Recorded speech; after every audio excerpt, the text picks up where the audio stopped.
আসসালামু আলাইকুম, welcome back to my another video. আমি শাওন ফ্রম শাওনস ক্রিয়েশন থেকে। ভিডিও শুরুতে অনুরোধ করছি, যারা আমার ভিডিওটি নতুন দেখছেন তারা আমার চ্যানেলটিকে একটি সাবস্ক্রাইব করে দিবেন। আগের দিনে গ্রামে আমরা বিয়ে বাড়িতে এক ধরনের দধি খেতাম, খুবই মজার ছিল। তো সেই দধিটাই আমি আজকে বাসায় তৈরি করব। দধি তৈরির মূল উপাদানই হচ্ছে দই বীজ, আর এখানে আমি নিয়েছি আড়ঙের মিষ্টি দই। তো এটা দিয়ে আমি দধিটা তৈরি করব। আমি 1 কাপ পরিমাণের মতো দই নিয়ে নিচ্ছি। একটি চালনিতে রাখছি যেন দইয়ের এক্সট্রা পানিটা ঝরে পড়ে যায়। দইয়ে সুন্দর একটি কালার আনার জন্য আমি এখানে 2 টেবিল চামচ চিনির ক্যারামেল তৈরি করে নিচ্ছি। ক্যারামেল করার সময় খেয়াল রাখতে হবে ক্যারামেলটা যেন পুড়ে না যায়, তাহলে দই থেকে একটি পোড়া স্মেল আসবে। ক্যারামেলের ঠিক এই পর্যায়ে, এই কালারটা আসার সময় আমি এখানে দিয়ে দিচ্ছি আধা কাপ লিকুইড দুধ। দুধটা ভালো মতো মিশিয়ে আমি চুলা থেকে উঠিয়ে এক সাইড করে রাখছি। এখন আমি একটি পাতিলে নিয়ে নিচ্ছি আধা কেজির একটু বেশি পরিমাণ লিকুইড দুধ। দুধটাকে আমি ভালো মতো জাল করে একটু টানিয়ে নিচ্ছি।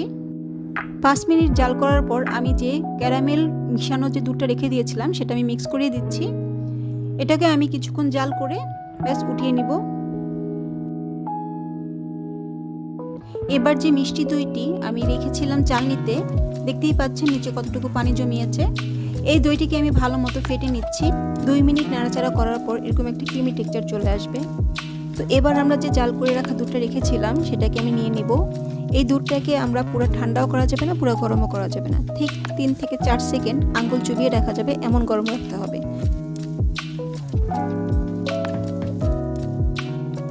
এবার ফেটানো দইটার সাথে দুধটা ভালো মতো মিশিয়ে নিচ্ছি। খেয়াল রাখতে হবে যেন নিচে আলাদা না থেকে যায়, ভালো মতো মিশিয়ে নিতে হবে।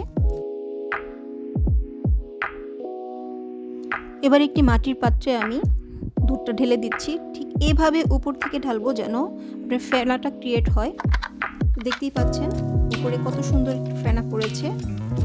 এবার এই দইটাকে আপনি 2টা পদ্ধতিতে তৈরি করতে পারেন। এক হচ্ছে সনাতন পদ্ধতি, সেটা আপনি একটা মোটা কম্বল দিয়ে ঢেকে সারা রাত রেখে দিবেন। আর একটা হচ্ছে আপনি ভাপে দিবেন।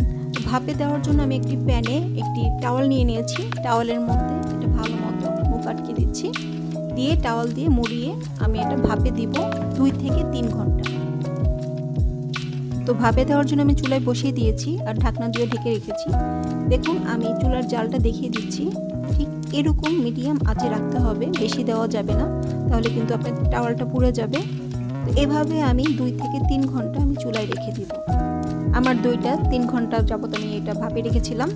দেখুন আমি এবার ঢাকনাটা উঠিয়ে দেখাচ্ছি।